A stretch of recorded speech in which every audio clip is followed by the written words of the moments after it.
Hi, we're Equine VIP. I'm Susan Ashbrook, and we have a special treat. We're talking to Rick Pelicano and Diesel. Hello, Diesel. And the reason that I feel Rick is so important for us to talk to, because Rick is not only an officer with the Mounted Police, but he is also a teacher and an author. One of the books he's written is How to Bombproof Your Horse. And because he's a teacher, he not only works with the horses, but he also works with some of the riders, and he gets a lot of the very young horses that have potential of being a police horse. Is that right?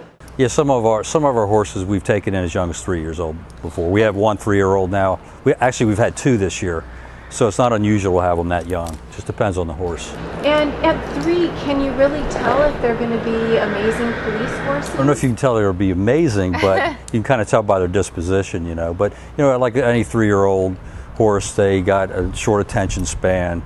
But you know, you kind of just assess their personality and demeanor, and sometimes it's better almost to start with a young one, because then you don't have to worry as much of how much baggage they might be carrying with them that you're not aware of. And that's part of the problem when we get donations. Sometimes donations are okay, but you really have to assess what's going on. Do they have a health problem? Are they coming with a lameness that you're not aware of, or are they coming with some baggage that they've got a mental, you know, issue? Now, tell us about how the donation works. Well, we take horses. We're not really worried about breed or color. Some departments are very specific. They want a certain color. We like them 16 hands or higher. And then once we decide to take them, they're on a 60-day trial period. So we have 60 days to assess the horse, see if we think they're going to make it as a police horse. Now, your book, How to Bombproof a Horse, did the idea from the book come from your years of being an officer with the Mounted Police? No, the idea for my book actually came from Jeff Kleinman, who's a literary agent. We met, and you know, I got a few offers, and I ended up going with Trafalgar Press. They're great people up there.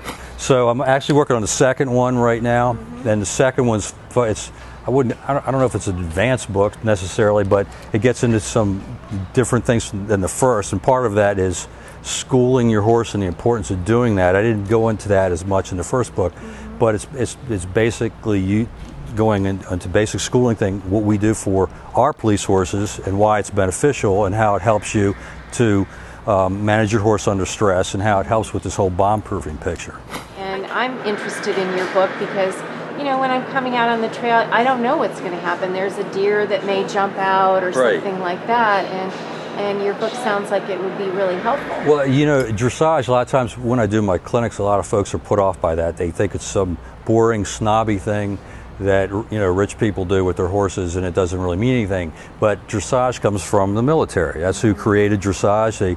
They taught their horses to fight in battle with that, and that's really all it is. And if you I have to remind my officers that, because when they're first learning, they don't come from the horse world, and we're showing them tapes of you know, Grand Prix dressage riders, and they think, I'm not doing that sissy stuff. But I have to remind them why that's important. We try to teach our officers to think about when they're riding in traffic, if they've got an issue or they see something, being a proactive rider, seeing something up ahead, to put their horse and shoulder in so the horse can take a look and see where the real threat is. It's a good way to manage your horse. It's a good way to get your horse to walk in a creek, for example, without keeping from, you know, horses sometimes want to jump it. That's right. But if a horse's legs are crossing, they can't really act up too much. That's right. And if you have that vehicle for you, that little tool in your box, it's a great tool to use. That's just one example, and that's why I think dressage is important. Rick, can you tell us some of the most dangerous things that a mounted police officer and horse would encounter in your job? Well, that's kind of it can be different things. I mean, danger can come from just riding in the wrong place at the wrong time.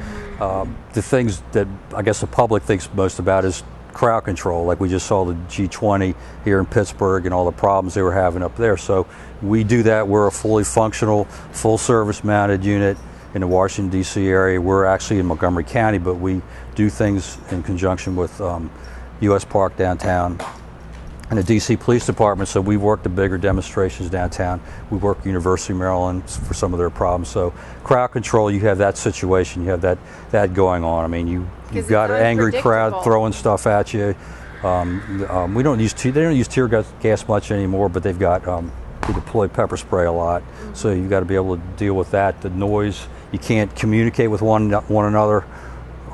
So you kind of have to watch what everyone's doing because it's so loud a lot of times. So that's the thing the public thinks about, that you get it, that can be dangerous for you too. Then there's the occasional breaking up a fight or doing things like that. Now, I think in your book you talk about the comfort zone. Am I right? Yes. Can you explain what that is? Comfort zone is just, and the best example I can give you is if somebody fired a gun about a quarter of a mile from here, he could hear it, and so whatever, and it probably wouldn't bother him. He'd say, "Oh, what was that?" But if I sat here and did it right next to his head, yes, that would bother him, it would bother me, it would bother you. Yes. So somewhere in between that, there's a place where he's bothered by it, but he's not unmanageable with it, and that's a starting point of training that horse with that particular thing. And you can find a comfort zone with absolutely any kind of situation you want to train your horse with, whether it's walking over a tarp. And tarp's another good example. If you want your horse to learn to walk over things, you don't have to necessarily train him to walk over a specific thing, but if you get them walking over a series of things, pretty soon you'll get to the point where you can just go up to something strange and he's going to walk over it because you've gained that trust with him. So if I use a 20-foot tarp, for example, a 20 by 20 tarp, why would you start out with a big tarp like that if you think the horse is going to be a problem? You fold it into about 1 foot. The horse can walk over it. Yeah. So that's kind of using progression, but you can find where his comfort zone is with it, so you don't have to get in a fight with your horse. Right. It just really doesn't resolve anything by getting in that argument with your horse once you find a comfort zone to work in. You've got another book coming out. Yes. Do we have a title for it yet? The publisher has suggested Better Than Bombproof. Better Than Bombproof. So watch for Better Than Bombproof with Rick Pelicano.